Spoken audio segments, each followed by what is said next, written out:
Dear Twin Flame souls out there, welcome to the Twin Flame Awakening Journey podcast, and today's an episode 192. In today's episode, we are going to dive into the triggers and mirror. How many times on this journey you have heard that your twin flame is your perfect mirror, and everything that gets triggered inside of you is the reflection of your own inner world, and until you do not shift your inner world, the triggers will not go away. And there is a truth in there. I believe many of you on this journey have done the workshop or exercise of a mirror exercise. Even us, in the beginning years of a twin flame journey, there is a mirror exercise on Patreon where you can do. But with mirror exercise, we also have to be very careful.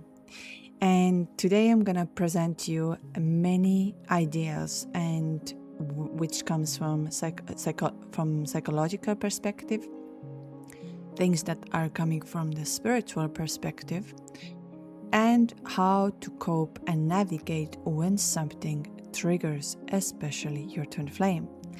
Also, at the end of the podcast, I will share something that triggered me a couple of days ago. And that was very interesting because normally I do not get triggered. I am a very boring person to be around with because if something happens, I'm just like, I don't want to call myself no emotions, but I stay calm and I just observe and I take a step from there.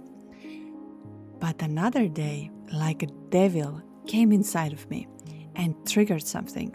And I will share this with you. I will share what I did and what was my answer afterwards, because maybe that will give you also a realization what was your latest trigger and what triggered you.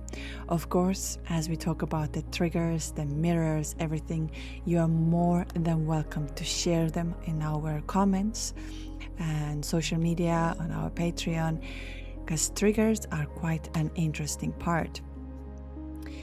How many times you've heard from somewhere and that the world is literally a perfect mirror in which that everything happens created by your inner state. But every experience passes through your consciousness, so your interpretation, your emotional, the way you're going to react on it, and attachments will reveal something about you. And we know that when we are arriving on this twin flame journey, and a lot of triggers will come up, abandonment, the question of how you should be loved, rejection, are you good enough, and so on and so on. But I really want to dive deeper into, because I'm going to tell you, the mirror is sometimes where we can get very lost. Meaning of we can start endlessly blaming ourselves, that there is always something wrong with me because look, this is happening in my world and this is what's coming to me, so there must be something inside of me. And yes, there is a truth. Your inner world reflects your outer world. But I want to go deeper for this because not everything is always so black and white. And I'm here to tell you also today that sometimes when, let's say, your twin is acting weirdly, let's say they don't speak a truth, they lie or they hide or however they're gonna do. And now what can happen is that this triggers inside of you and you would call them out of saying, hey, stop lying, tell the truth, tell how it is, or be more comfortable with feelings. So what I mean is that you are as much a mirror for other people as people are for you. And sometimes, for example, the fact that the trigger comes inside of you and you feel enough is enough, there is also a part to look at where your twin is keep on repeating the same thing. Now, if we leave a twin aside of your life, for example, if you have a friend, you have a best friend, or you have your parent, or whoever is in your life, and they keep making the same mistakes over and over and over again. This mistake has nothing to do with you. But you have to listen to this over and over again. How the person, let's say, has relationship issues or has money issues or has this issue and this issue. And finally, you would sit down and say, hey, listen, I've heard that story 20 times. You've done nothing to change that. So please, here you go. Here is the truth. So we all act as a mirror, and not every time when we get triggered is not about only your inner world, but the inner world inside of you can also reflect and say, hey, it's time to say your truth. It's time to stop this la la land over here. I am very good at living in my la la land, and that's why I'm very lucky that I have beautiful people around me who sometimes come in and cut off and say, hey B, stop this la la land. This is what's happening and this is the truth. Even though for me, it's very hard sometimes to see people's shadows because I want to see that everybody's beautiful, everybody's wonderful, everybody has good intentions, but it's not always like that. So now, does this mean that as I am living in my la la land, and let's say sometimes people will come to my life who will try to, let's say, harm, or they try to do their, let's say, negative part of it, maybe, that I am wrong and there's something. No, it also shows to me that, hey, you need to stand up and say and be very clear over here. Clarity. So it's both ways. And I see it on Twin Flame Journey very much and often, how we go into this feeling that, oh, there must be wrong with me. Because now you have stepped into a healing, transformation part. And as you are on this healing and transformation part, you are more aware of your actions.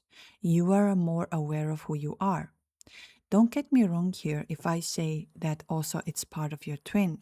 But why I talk about it, that sometimes we, even though our inner world, like we could think of that, or maybe as, let's say, my twin unfollowed me on social media, for example, and it triggered me, for example, that why is it triggering me? Is there something inside of me?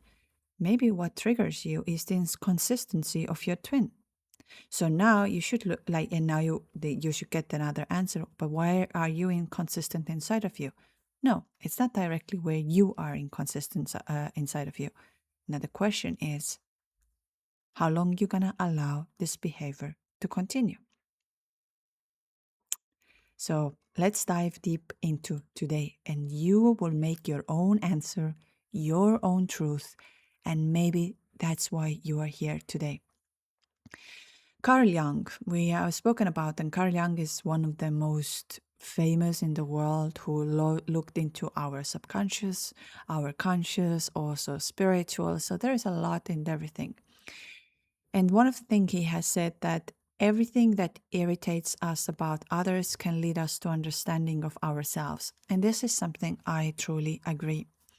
Meaning of when we see that something is irritating about others, but that's also now again the paradox, the both, the positive and the negative. Meaning of that sometimes we see a person, and I've spoken about this previously in my life on the podcast as well. Before this journey, I said I was very much in my masculine energy, working very hard, being very, like, in a sense of intelligence. I always had to have information. I had to have more information. I was always intellectually trying to prove everything, trying to make sense of it. And then when I would meet women who are very much somehow in their feminine energy, and they are very like, oh, look, bird is flying. Didn't know. This is just an example. But what I mean is like very much in a feminine energy, that they don't worry about what's going to come tomorrow. They know, they feel like soft, easy. And I could not stand these women before. They would drive me absolutely crazy because I was like, how these women are living? They have zero worries. They are just, they don't know anything. Like if you tell them that, let's say, war started, they would look at you and saying, but who is fighting? Why this happened? And then they would talk hours about nails and hair. And oh my God, how much that irritated me. Mm. Today it doesn't.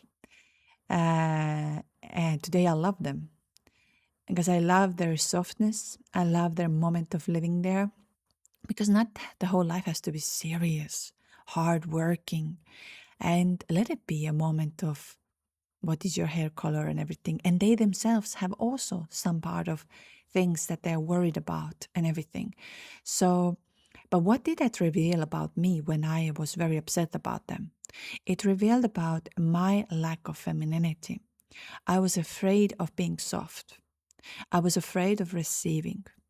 I was afraid of being even stupid. So I had to constantly prove myself that I'm better, I'm this, I'm that, and so on. So when I met these women, then now it's a completely different. I love them. I did, like, it's beautiful. And I've learned a lot from myself to be softer, more in the present moment. And I've learned that they also have their worries and insecurities. But back then, I couldn't understand it. Now, for example, with twin, I've spoken about this as well, that what was the communication for me, that I love communicating.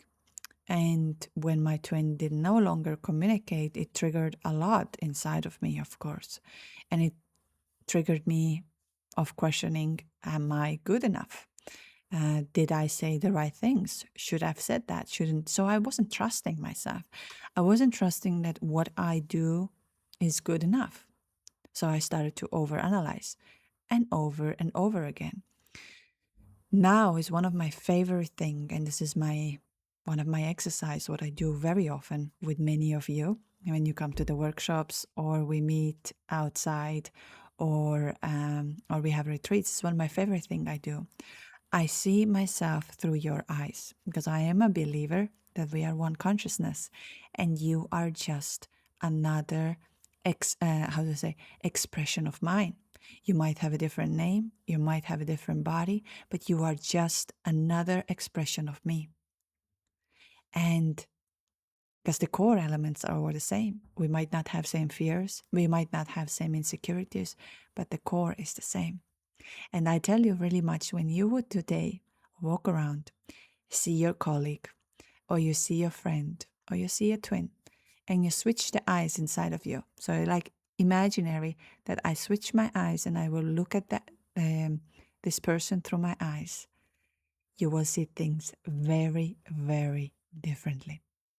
And when you're able to see that, you start to realize so much more about yourself, about your growth, where you are at, why, and so on.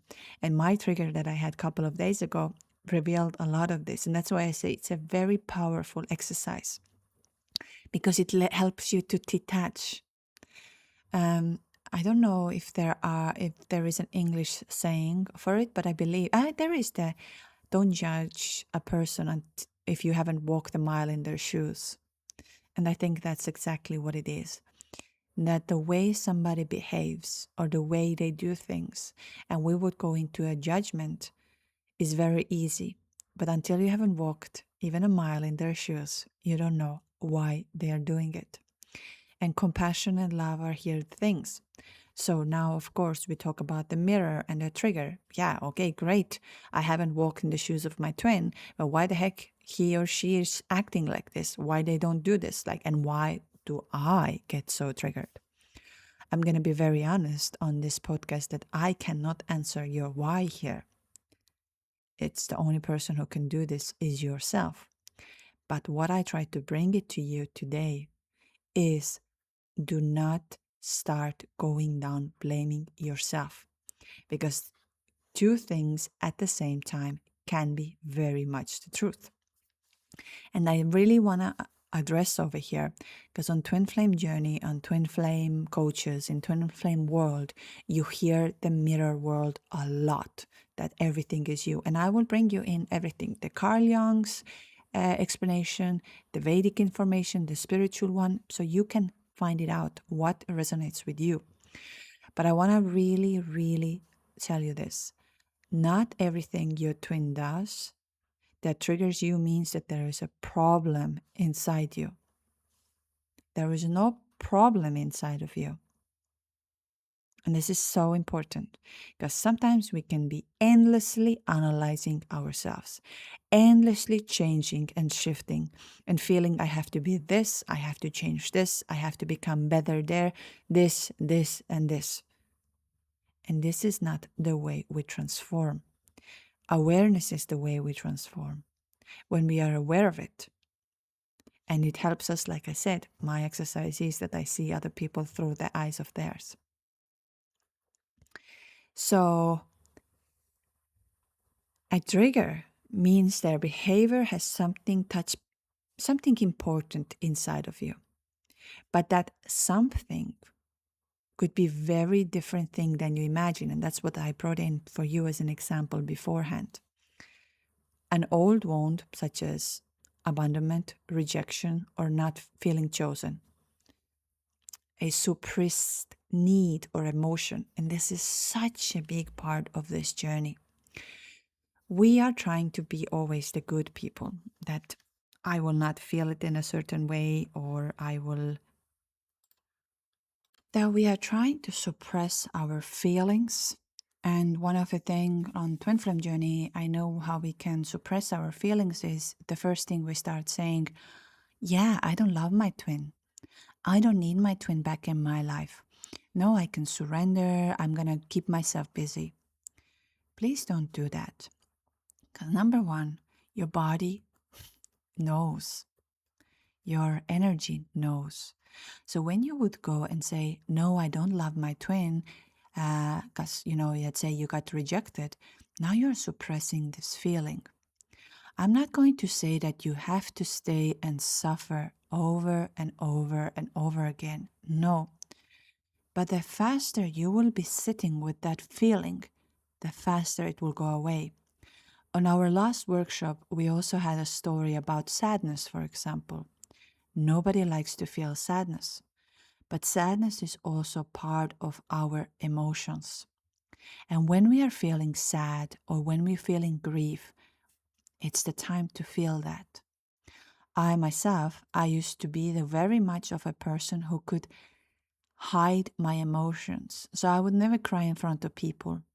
I would never say I am sad or I'm feeling tired. I would be always the hyped one, the best one, the strong one. And what happens then? Sooner or later, that inner world wants to be expressed. And you can start uncontrollably crying that you have never cried before in your life. You can start feeling things you never felt before.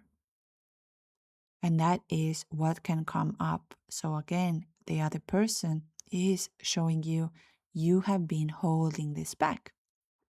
Maybe speaking your truth when you wanted to say, but you didn't say it because you felt, it's better to be quiet. And I've spoken about speaking your truth as well, that speaking your truth does not mean that we are mean. Speaking your truth means that, hey, how about you stop that? And you will hear about my part of it at the end of it as well, where I said that the trigger came and what it taught me later on. So I just say, any suppressed need or emotion will come up with a word or with something as your system knows it.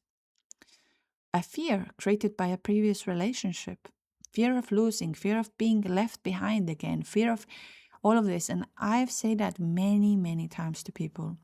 If you break up, or even if your twin breaks up, let's say your twin is married and they dearly love you, they didn't know that they're going to meet you and they dearly love you, please do not accept them, or please don't go by yourself immediately when you go out of one relationship. Because there are parts of that needs to be balanced. And I see this daily and I see this every day.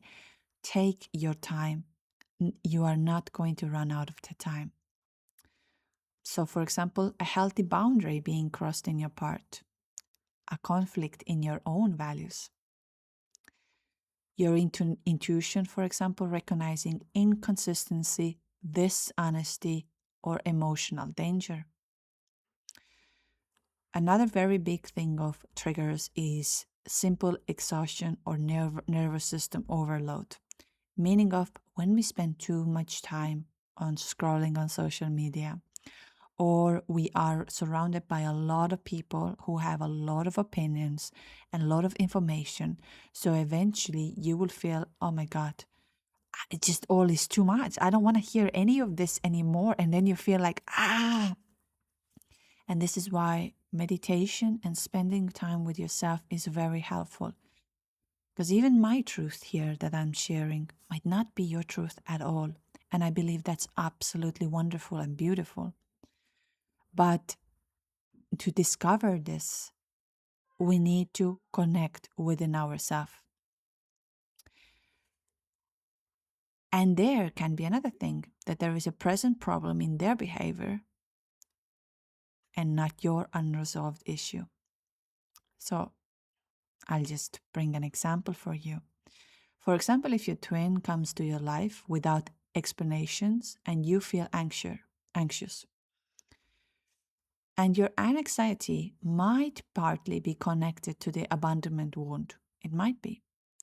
But disappearing without communication may still be inconsiderate. Meaning of healing your wound does not make their behavior healthy. And please write this down. Healing your wound does not make their behavior healthy. And that is very, very important. Because two truths can exist together. Yes, your inner world reflects the outer world, but not in a state where we think it's all our own fault. So, for example, two truths can exist together. This activates something from my past, and also what this person is doing is not acceptable for me. Because the mirror teaching becomes extremely harmful when people will tell you, if it triggers you, it's entirely yours. And it's not. It's not. As I brought in example before, if you have a friend, and it's always easier to look at in a friend or someone in a bit of a distance than we are in a closer circle, because in a closer circle, we have emotions involved and we have attachments involved. But if you have a friend who has been telling you the same story over and over again, how they're going to lose weight or how they're going to lose their money or they're going to ask money from you again. Let's say first time they come ask money, second time they come ask money. You might give. But then third and fifth time you're like, hey, get your life together. And it's not that you have money issue. The other person had to hear and you had to set a boundary from there.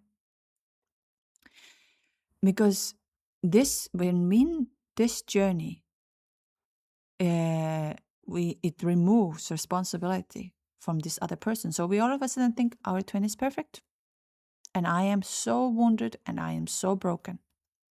That's not true. That's not true at all.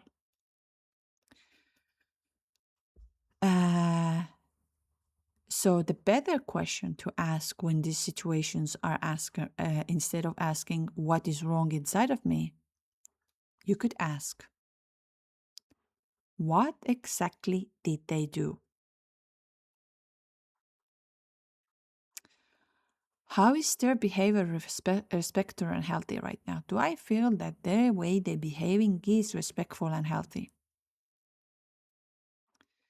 Now, this is a bit of a deeper one, and which I would recommend you to do after the meditation.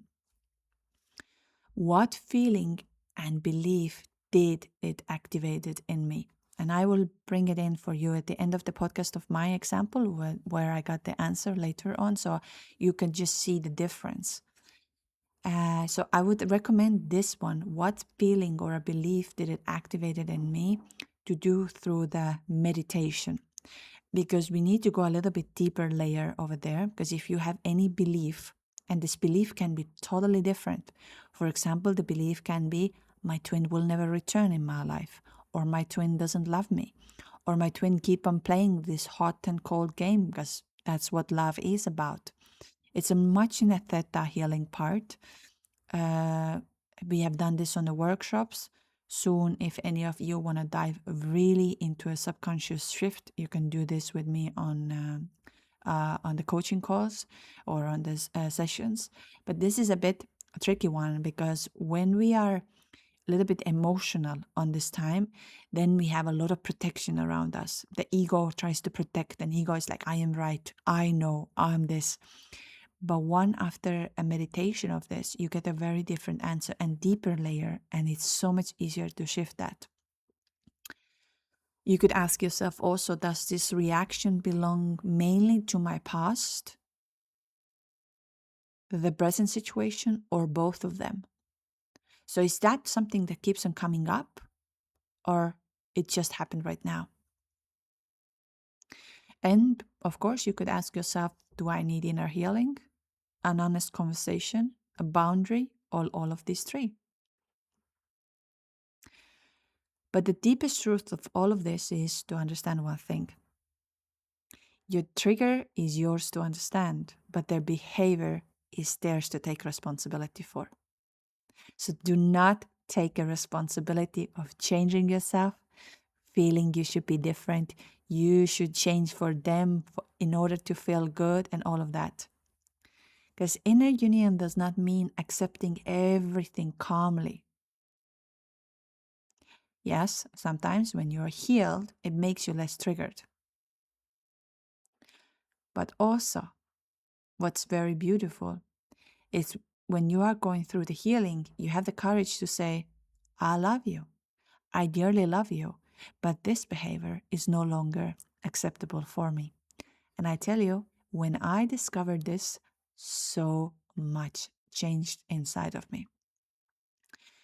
So let's dive into, as I promised, of talking about the differences. What are, let's say, Carl Jung is talking about it, or how is it in the other, how it's in the spiritual world? How does this all work with us? And so the very first part of the Carl Jung is, so Carl Jung, the shadow and projection. So this is a very philosophical root, that the world is your mirror. And this is the closest idea in a way of that has been taught in everywhere. So the Carl Jung, as many of you have heard about it, is that until you make the unconscious conscious, it will direct your life, and you will call it fate.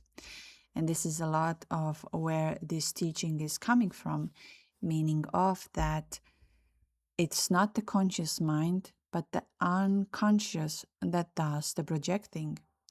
And that projections turn the world into replica of another's unknown face. I tell you something that I have, over the years I'm practicing, that everything where I feel of saying no, for example, I see something and it's like, me, I'm not like that. I don't do things like this. Then I stop myself and I say, go and do it. Because sometimes when the things are that, no, I'm not like this. Oh, this, I don't like that. There is some shadow part that wants to be revealed. There is something that you don't even know that exists inside of you. And until you try it. And it's been one of the things that has given me enormous growth in life. Another day I saw also was here that on this, in our island, there is a creators event coming up. And my mind was going, creators event, oh, yeah, a bunch of influencers, like immediate judgment. And then I stopped for a moment and I said, yeah, but why are you judging? What's the problem? So say yes, because there is something inside of you that you don't want to accept. So of course I said yes. So it's very interesting part how we discover, and it was the same for me about spirituality. Believe me, I was one of them who used to say, no, no, no, me, I don't go to church. I know, temple, no. Yeah. And this shadow part with all the awakening came out. So often the things we have a little bit like, no, not me. I don't believe that. There's something deeper that wants to awaken. And now your ego is projecting and holding you. So you don't have to do what I do, but try it and see what happens. And also, what Carl Jung really says that in a way of saying that the shadow, as everything about ourselves, we refuse to consciously integrate. Everyone carries a shadow, and the less it is embodied in the individual's conscious life, the blacker and denser it is. And that's I can say I've practiced this for a very long, like I would say last 5 years, and I've dived into Carl Jung's work quite a lot. And on this twin flame path, it's been one of the things I often say that the moment this feeling comes up, that's not me.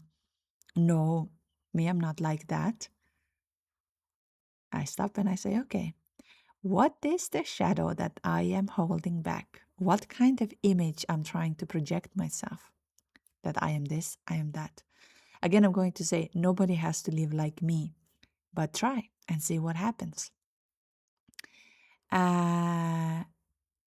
Is so in a way of that, like Carl Jung says, that the best political, social, and spiritual work we can do is to withdraw the projection of our shadow onto others. And so it's the meaning of the world is your mirror. And just what you can't see in yourself, you will see in someone else and call it their problem. And Jung also connected this somehow directly to the relationship dynamic, like we have it on a twin flame journey, that what we admire or dislike in other people often reflects our own hidden face. And the rejected part of ourself is most often first encountered through the projection into others. So, yes, it's just try and see what it happens. This is one part of it, Carl Jung's teaching, but we can also look at now into Advaita and non-dual traditions. So we know that it's like a Buddhist spirituality, and on Twin Flame journey, we are on a spiritual path. Whether we like it or we don't like it, we are on this part. And I know that in a way of on this journey, love is something that is so strong that can awaken any of us. And love is the source, the force, the God, the creator. And and in my future episodes, so we had a couple of talks over here recently is about what's about the forgiveness, because God forgives for everybody. As you know, some of you are Christians, you know that. And also another, that God will forgive you and you have to be like God who forgives for others. We're going to talk about this. And we also, in the next episode, we're going to talk about actually rejection. What to do when you call up your twin today and you say, hey, how are you doing? I love you. And your twin will reject you, and how painful it is. But I want to talk about this because rejection is something we can alchemize and it will set you free. And so many of us on this journey are extremely afraid of that. So if you would like to come back and you like what you hear here, so I'll see you on the next episode about that. But let's continue from here, the Advaita and the Buddhism and spiritual aspect of that. So when the Jung said, for example, that your unconscious paints the face of onto the world, meaning of if you don't know what's happening in your inner world, you will be experiencing this in the outer world. And of course, I've always said the inner world is going to reflect the outer world. And I've said that when we work with energies, all of a sudden, your twin reappears. You get better things happening in your life because you rearrange the clarity inside of you. But Advaita, or the non-dual tradition, which I am most probably the closest for. Like I said about it, that I like to see myself through your eyes. And it's a beautiful way of seeing how you are seeing the world, even though sometimes, let's say, the world can be very dark, very sad, very angry. But there is a reason for that. But the Advaita goes one step a little further and says that there was never really a fully separate world to paint onto in the first place, meaning of the outer world isn't a separate object that consciousness observes. It is an appearance happening within the consciousness.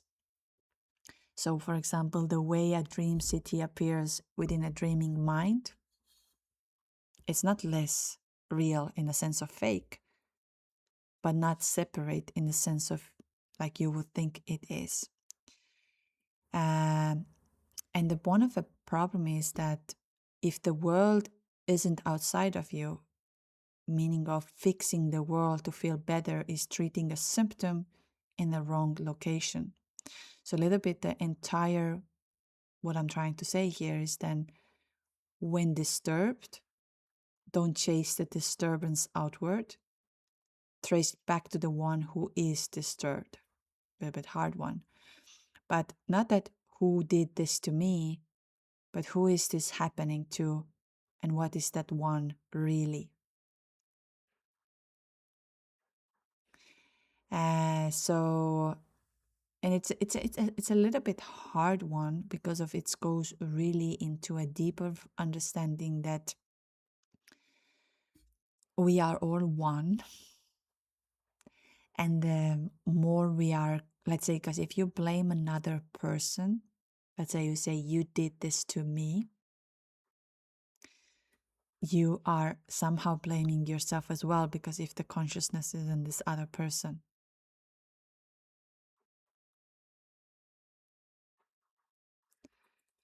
And it's a little hard to sometimes connect to.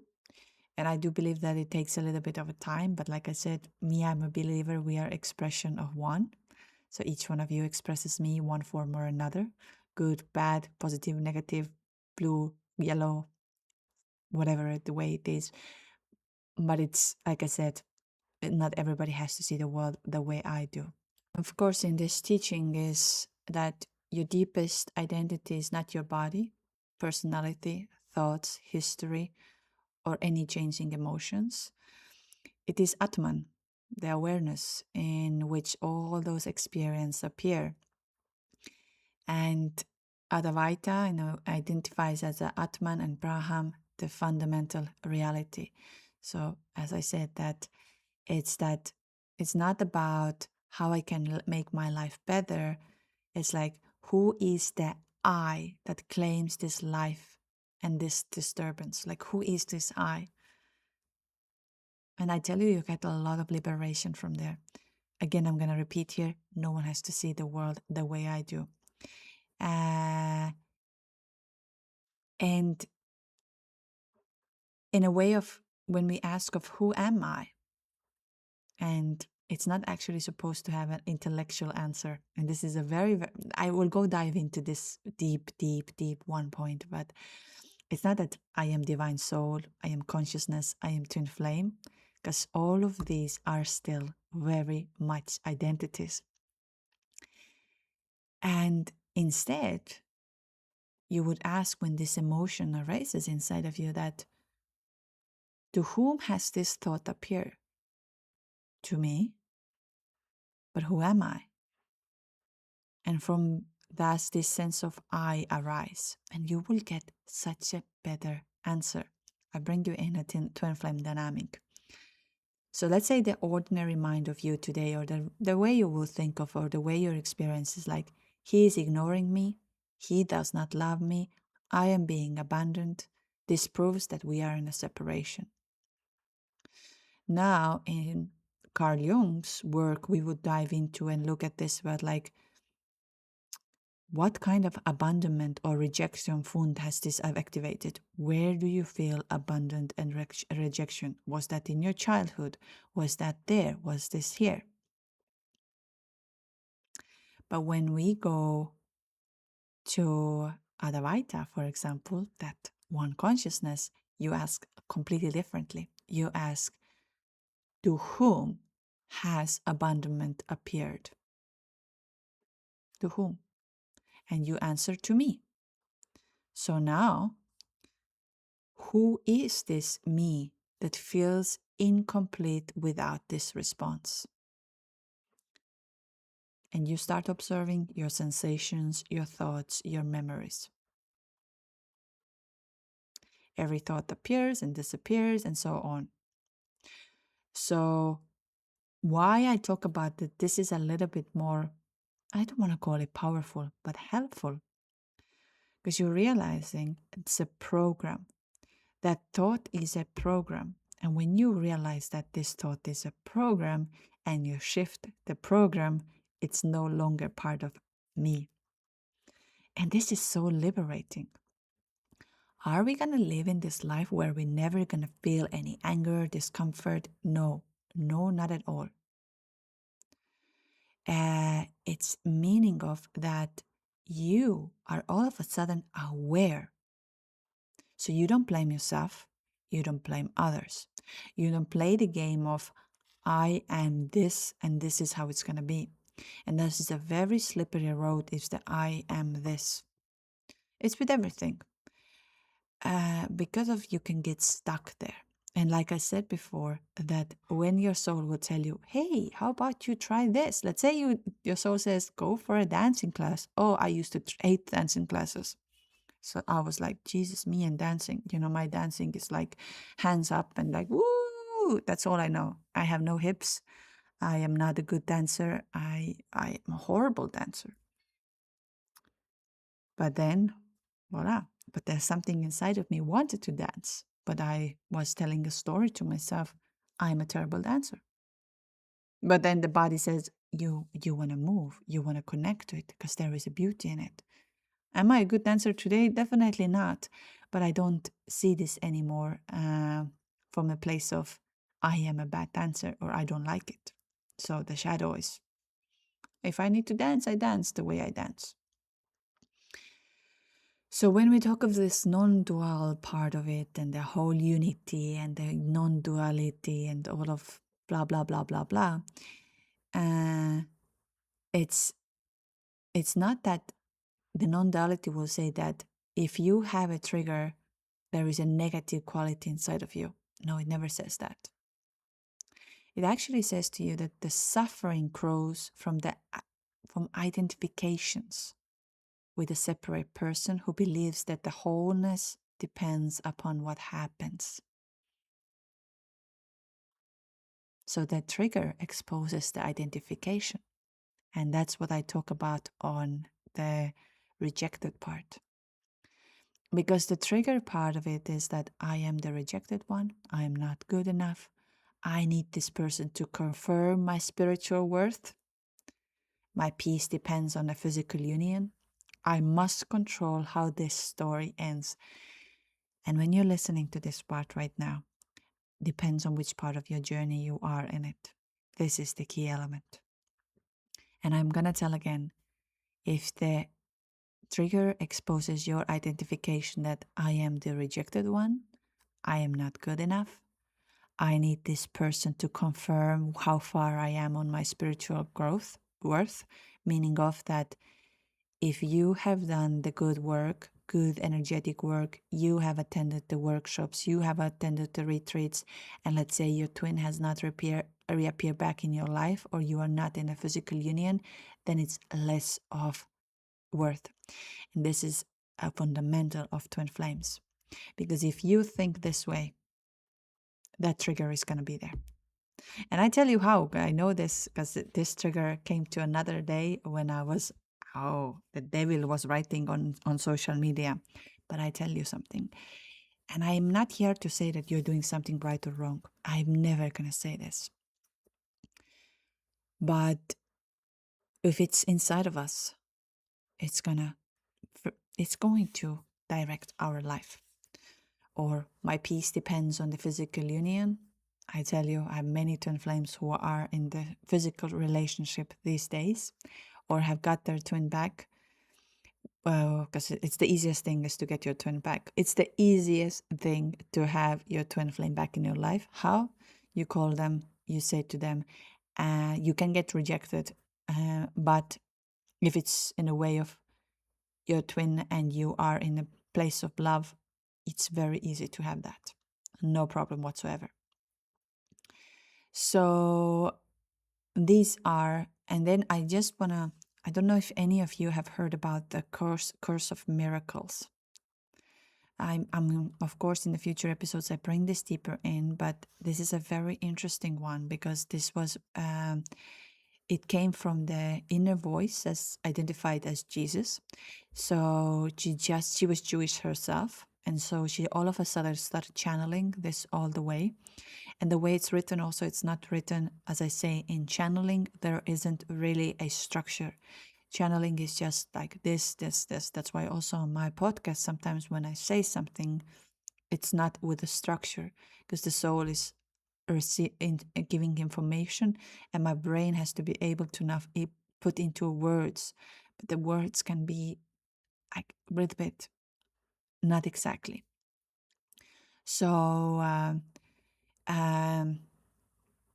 what A Course of Miracles is teaching us, and if you get a chance, read this book. It takes time, but it teaches you that God is perfect, unified love. Separation from God never really happened. The ego produces a dream of separation, fear, guilt, and attack. And the perception reflects the mind's chosen teacher, ego, or Holy Spirit. And forgiveness corrects perceptions. I spoke about the forgiveness. We're going to dive into all of this in the future episodes. And the miracle is primarily a shift from fear to love, not necessarily like something magical is going to happen, like supernatural. So, in a way of, for example, what it teaches that I'm never upset for the reason I think. So lesson 5, it's written there. And it doesn't mean that I think I'm angry about unanswered message, but I'm actually angry because of my childhood. So that's again now goes, two of things go together. Carl Jung's and the spiritual aspect. So meaning of there is something that you believe I'm separate. And when you believe the separation, it's what keeps you actually angry.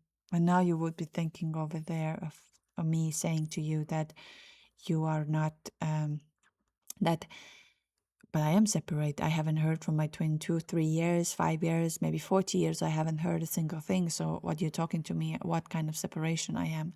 But let me re-ask that question. Are you really separate? Can you feel them? Have you had a supernatural event where they come to you and you feel them closer than ever before? Even though you haven't heard 2, 3 years from them or 45, 15, however. And if the answer is yes, then you're never separate. You're separate from the identity, but you're not separate from them. Here we can bring of what is a very big thing on twin flame journey, that your twin begins a relationship with someone else. And in a surface level, it can be that I am very upset because they chose somebody else. But when we go deeper in this, is that their choice proves that I am not worthy. So now you are thinking actually that you're not worthy. My happiness depends on being chosen. So when some get chosen, I can be happy. I cannot be complete without them. And God or the universe has taken a love away from me. And A Course of Miracles obviously would say that the external situation did not create the underlying belief in lack. It showed you the belief.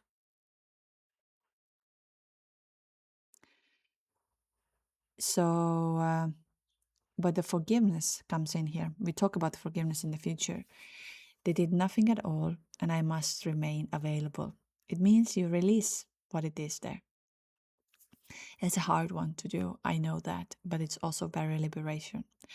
I want to now add another thing over here, which I've said, and this is a very much of now I brought in for you 3 examples, but that example is from me. I'm a believer that we as a souls, we come here and we choose our parents because we're going to learn and experience through them.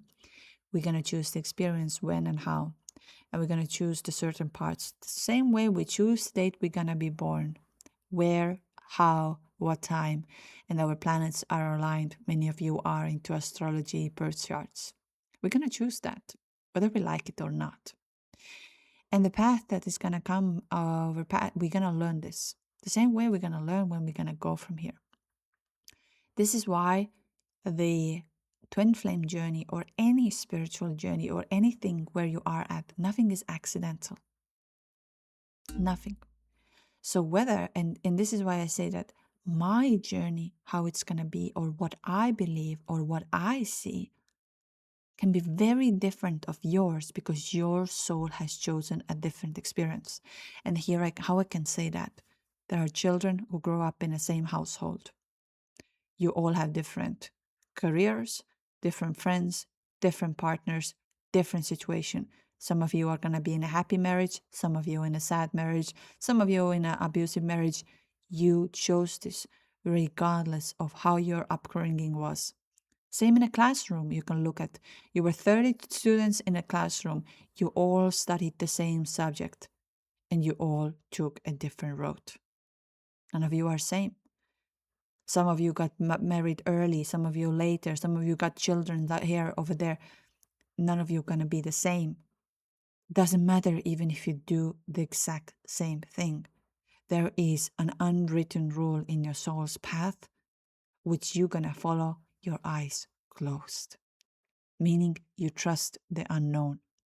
So even though, yes, your inner world can reflect the outer world, and I think it's so beautiful thing, as I mentioned before, the exercises, what I do, they've given me so much freedom, and at the same time feeling that, wow, it's so interesting, and seeing other people's through my eyes gives me so much love and compassion. Again, I'm not going to say any of you have to be like me, because now listen to the devil. So as I said, that it's very rare when something really triggers me. I get very rarely triggered. I tell you, I'm a very boring person to be around with. Because for some other people can be that, let's say, they get angry in traffic, they get angry in a shop, or they feel this. I am like, okay, fine. I tell you, I'm a boring person to be around with. Oh, talking of me and the devil.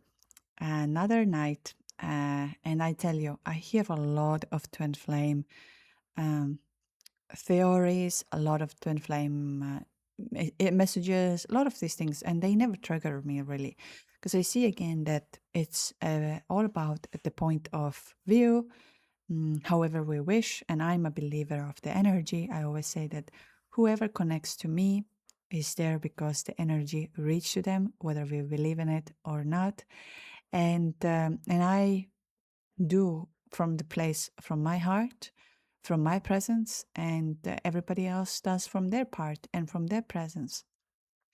But something really triggered me. So let me tell you.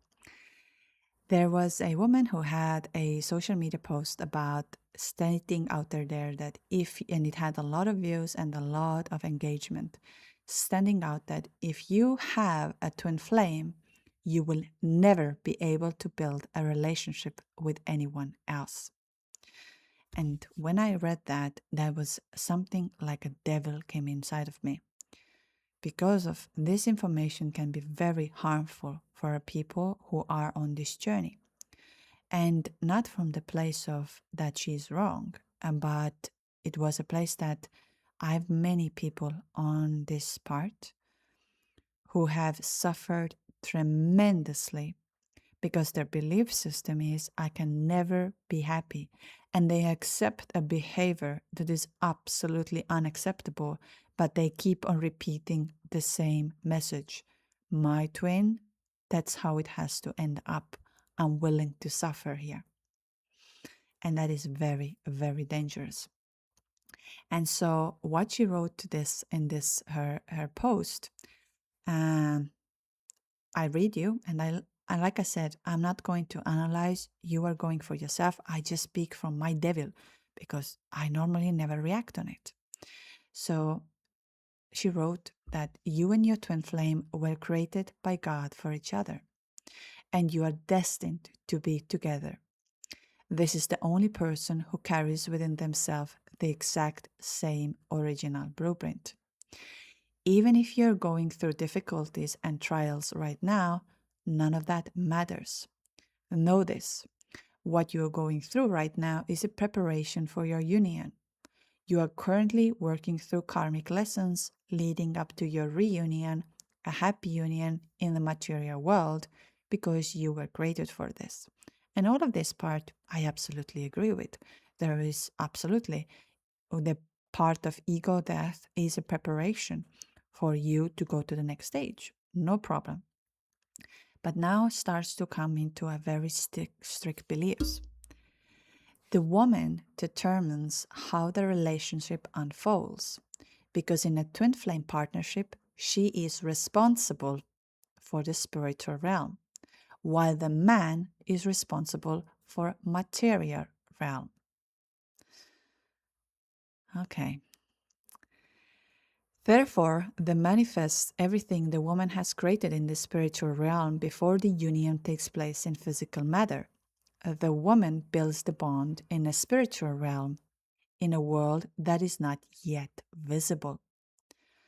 If you have a twin flame and have already met them, your relationship may have started with obstacles, but none of this matters. In a twin flame union, this connection occurs only when you have stepped out of 3D programs and entered fifth dimensional consciousness. And I really want to highlight here the fifth dimensional consciousness, because fifth dimensional consciousness is nothing to do with a relationship. Fifth dimensional consciousness is from the space of heart and space of realizing I can love you without having you. But what was the very first things she said? If you have a twin flame, you will never be able to build a relationship with anyone else. And that, my friend, is not a non-duality teaching, and that's nothing. So I'm not going to say, and I'm never going to say that anybody is wrong, and you will hear my answer. Why did I get triggered on this? And she wrote here, this is a state pure of consciousness, achieved once you have been cleansed all the level of destructive programs. When your heart is open, your kundalini energy flows freely, and you have attained enlightened consciousness. That's the masculine counterpart can mirror the twin flame union into the material world. The twin flame begins to mirror back to the woman her entire purity and divinity. He loves and values her, reflecting her all the finest qualities, and this union transforms into supreme mission. Again, a lot of truth in there. Of course, it is when your heart is open, you will be loved. Your kundalini energy flows freely. But here is one thing that we forget on this part. We cannot take anyone's free will and soul path away. So to tell you, and I understand, I know how social media works. I understand how contradictive headlines and how all of this is bringing it. But the thing is, now when you are, and I tell you, social media is something that reprograms us constantly. So, and she's not wrong what she's saying, but what the main statement was is harmful because those two things don't go together. And so it goes on from this that, and you share this mission with the world, bringing fourth codes of love, frequency codes, and codes of new divine energies, codes of fifth dimensional consciousness, until you ascend to the five-dimensional consciousness. You may be separated many times. Either one or both of you might find oneself drawn to a karmic relationship, but this relationship will never last forever. Because with a karmic relationship, you can never fulfill the mission of which you came into this world. Yes and no, contradictory over here. I think every person plays a role for our growth, for everything. But okay, let's not nitpick here everything so in detail, because it's not an idea. Otherwise, we could take it over and nit. But I just want to read and for you to reflect. So, of course, and then it goes in. And I just wrote very nicely. I said, please do not spread misinformation. Twin Flame Journey is about oneness and becoming one with everything and everyone. I know it's a popular word, and it can feel like this. But inner union and love is not tied to a person. Please don't misform people and put the fire more into their suffering. Thank you. And then, of course, we went from here. And she wrote to me, the twin flame journey is a path in which the masculine aspect leads the woman towards spiritual awakening and enlightenment, where she realizes herself as a creator and enters a state of oneness, unity consciousness. Creator with limitless power and potential, and it's precisely in that state that the twin flame union is inevitable.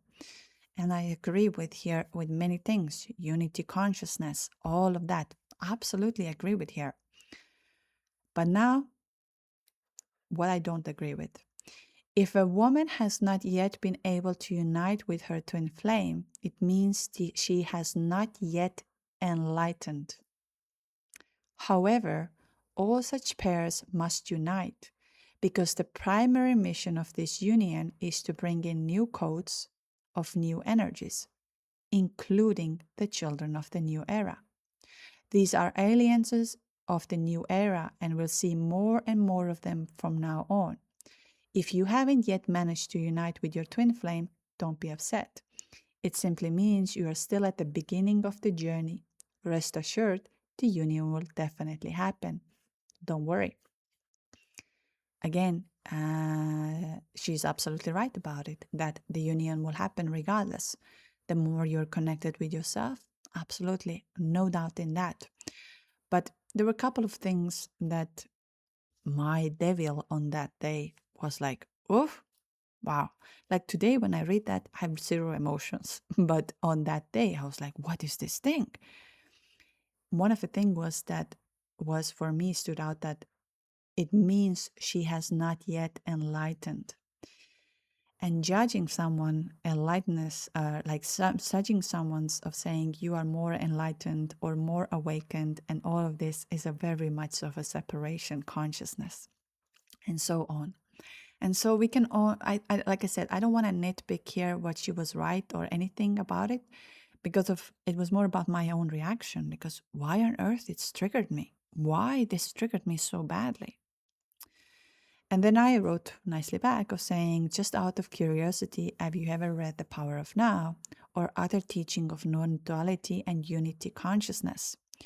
Because what you are describing actually contradicts the essence of unity consciousness. Unity is not, I become enlightened, therefore this specific person must physically unite with me. That is still the attachment to form, identity, and outcome. And if we truly speak about oneness, then there cannot be one external human being who is required to complete us or prove that we have reached enlightenment. The moment we say, if you are enlightened, your twin must return, we have turned enlightenment into transaction. And saying that someone who has not physically united with their twin has not yet enlightened can actually keep people trapped for years, believing they must wait for another person in order to validate their spiritual evolution. For me, the deeper purpose of this journey is the opposite.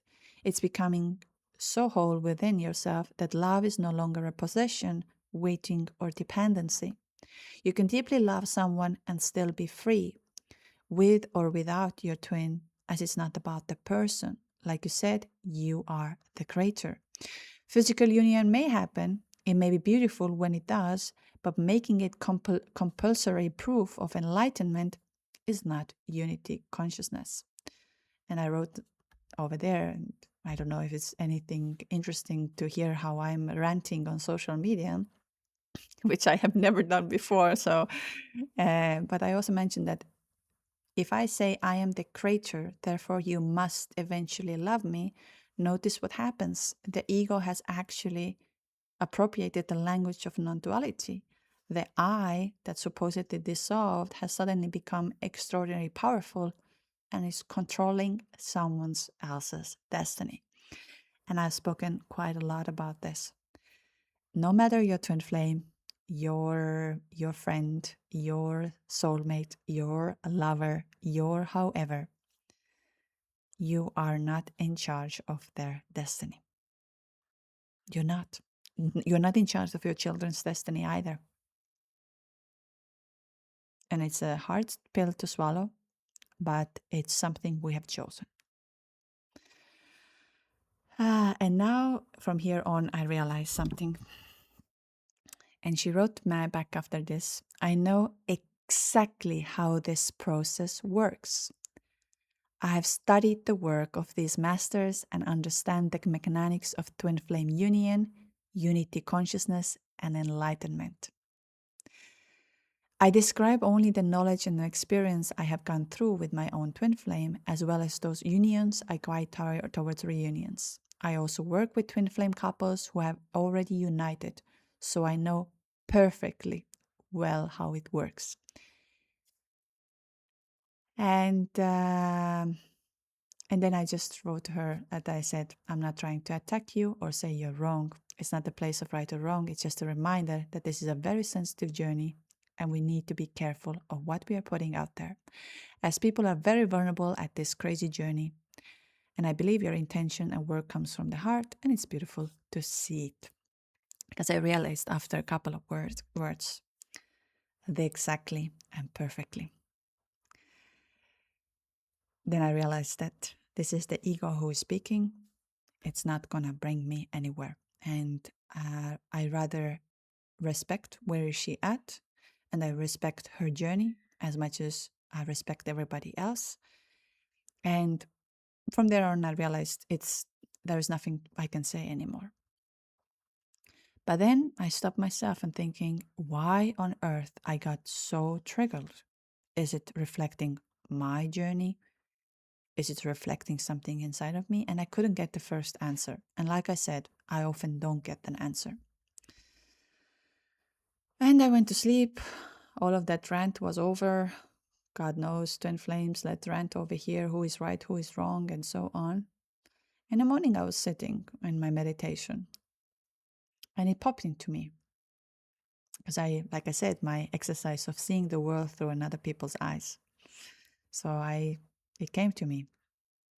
And what I got an answer from there was that I stepped into my ego too. I stepped into the world of feeling, look, non-duality is that. This is what you should know. You don't know that. So I was like a teacher kind of trying to give it to the student that look at me, I know. But we all are teachers and students at the same time. And I was a student of this journey, and I'm going to be a student of this journey too. So the fact that, because I was thinking, what is inside of me that it's coming up? Of course, now I read this and I feel, what the heck? Why? For what? Why? But I realized something within me in that part is that it's an ever-growing journey. And we always going to learn here. And the things that I might have said previously as well might be now different than I saw them before. And the things I say to you today can be very different. There can be a very strong spiritual master who looks at me today and says, oh, dear girl, you have a long way to go. So it was a beautiful lesson for me to learn that we are all teachers and we are all students at the same time. And I remember myself one of the part when I went to my shaman who showed up God knows from where, and I was talking about, I met my twin flame and this happened and this happened and this happened and this happened. And he looked at me and says, why do you need to explain that? Because I was looking for the validation. So all of these things are teaching us a little bit about ourselves. And step by step, we are going to discover who we are and who we are not. And I think the more love and compassion we can have, the easier the journey becomes. Because like I said, we are expression of one another. Crazy Devil B was here for a couple of days or for 10 minutes. But where I'm going to go from here is to tell you that do not put so much pressure on yourself. And you are one within everything. And even if you get the trigger, do not feel that this is a bad thing. But also don't let it to control you and your days.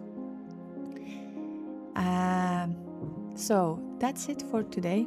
We will see each other again in a couple of weeks again, meaning of that we have a workshops coming up on 13th of September and also 29th of August, our famous Jupiter Kriya. Don't forget to connect to the abundance, expansion, and change and shift the world within you. Any of you who feels that they would like to go deeper within themselves, see the truth within, get some answers maybe that they don't know yet, or however, twinflameawakeningjourney.com, you can book your session whichever way. And Cyprus Retreat, our main house has been sold out. We have another place where people can stay at as well. The Cyprus Retreat is happening from 7th to 14th of November, but we do day passes and we do without an accommodation this year as well, meaning of if you do not prefer to stay what we are offering, you can stay where it aligns with you and join us for every day. Cyprus Retreat is definitely going to be a very unique one, as the fact that we'll have more facilitators, we have breathwork facilitators, we have sound sessions, and of course we will go very deeply that you could discover what it means to feel that unity consciousness and places things from the heart. That's what we're going to deliver to you. That's what we're going to be there. So thank you for listening. Thank you for being here. Thank you for listening to my little Instagram rant for a moment, and sending you all a lot of love, lots of light, and thank you so much for tuning in.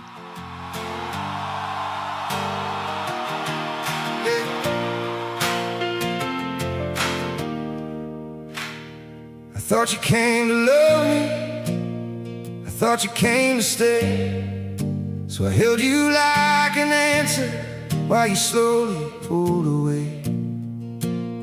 I call the distance heartbreak, I call the silence wrong, never knowing in the losing you were leading me back home. Every wound you touched was waiting long before I knew your name. You were never here to save me, you were showing me my pain. There's a hole behind my eyes, been there through every disguise. Every tear I cried was just love finding its way back to the place it began. You are not a separate hand, we were never really broken, just asleep, just asleep.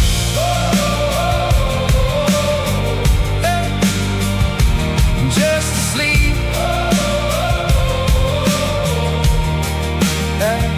My mother's grief, my father's fear, I wore them like the cold for years. Thought if I ran far enough, fast enough, finally outrun what made me rough. But the ache kept calling like a tide, pulling me back to the truth I denied, that everyone was a winner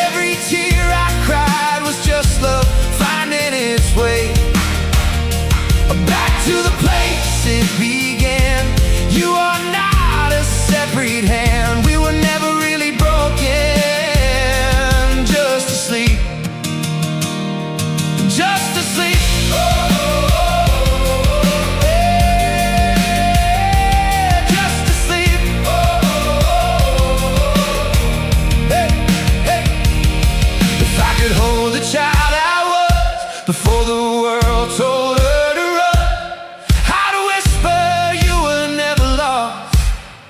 You were just becoming every soul that's crossed my path. Every love, every aftermath was a piece of me I hadn't met, a face of God I could forget. There's a hole behind my eyes, been there through every disguise. Every tear I cried was just love finding its way back to the place it began. You are not a separate hand. We were never really broken, just asleep. We were never really broken, just asleep, just asleep. Oh.